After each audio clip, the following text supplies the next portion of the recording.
In your mind, what's the right rod, reel, line to fish that bait on, in your mind?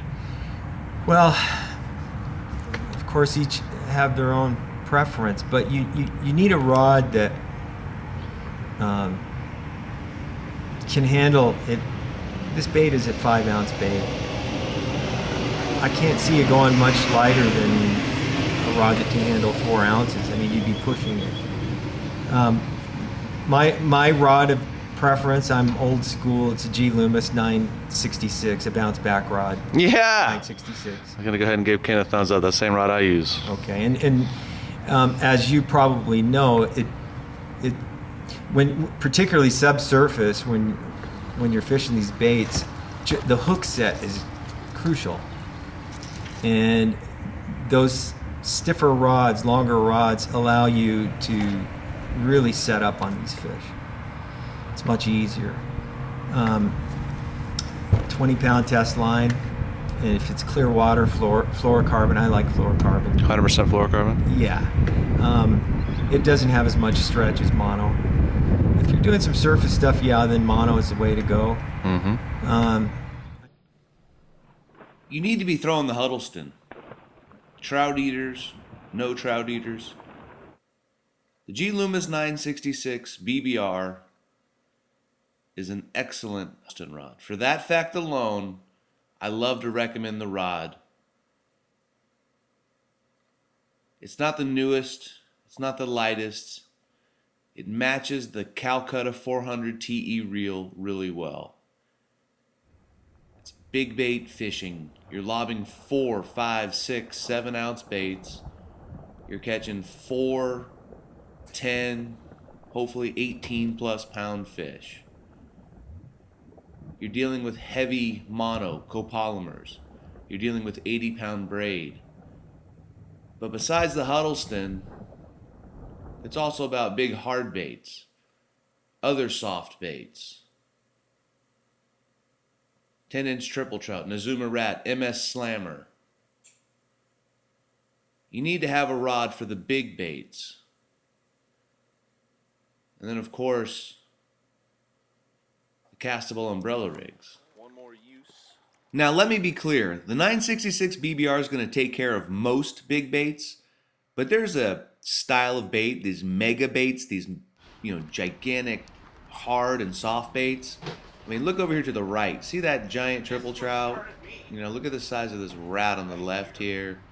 Upper left-hand corner. I mean, you have certain baits that are just out there in the big bait world, and things are progressing bigger side of the spectrum, So just understand that this rod's pretty good. It covers most of the big stuff, but you get to a certain size, these mega baits where, there are rods out there that make the 966 seem like a light action rod. When it comes to Huddleston fishing, you need to be prepared for hours and hours and hours of chunking and winding and swimming.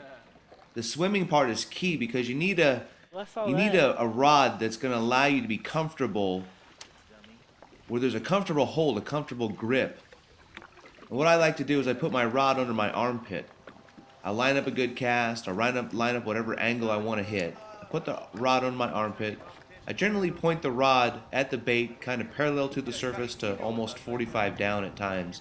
You lower your rod tip as the bait gets closer to you generally. That's a real comfortable position. I'm in a great position for the hook set.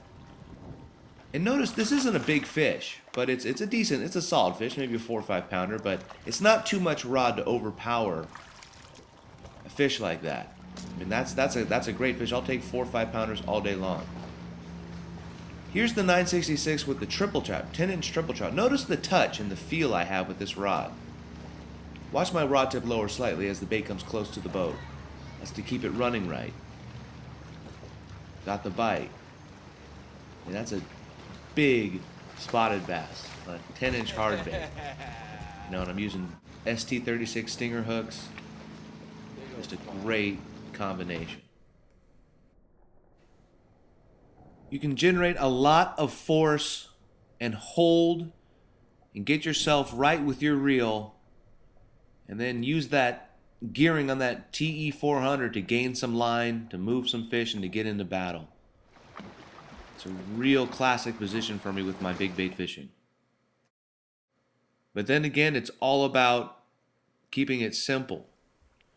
You can go from throwing triple trouts, running banks and shoreline, and then you'll set up and see a cast you want to make with a Huddleston. So you can reach down and grab another rod, throw a different big bait, but you're throwing the same rod, the same reel, the same line often. So you've got these, consistent setups. And I really like that in my fishing, where I can just grab a rod and it's not an inch or two difference or a different action or power, and just make a good first cast on a sweet spot when I'm interchanging rods. Because I tend to fish kind of a hybrid, trophy and tournament style of big bait fishing. I use and I like to throw different baits. I need to be throwing 3 or 4 or 5 of them maybe in the same day. And when you mix in grass fishing, now I'm throwing braided line setups, and it's just a real interesting thing. But the one thing that remains the same is the rod and reel.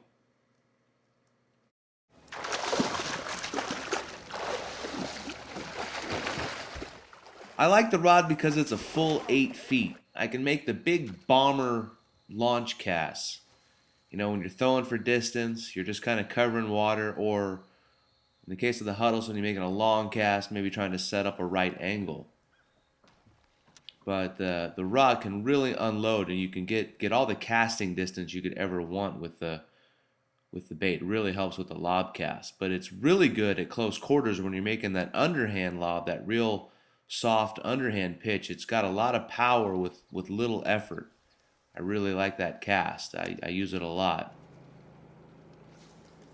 I'm throwing a 12-inch MS Slammer here along some bluff walls in the Ozarks. And the other key thing here is, watch this.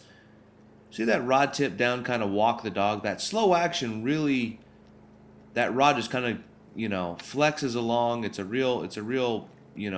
not real hard on your wrist or anything, because it's not bending from the tip so much. It's kind of all the way through the rod. So I really thought that was a real good example of the fishability of a big bait, a big hard bait with this rod.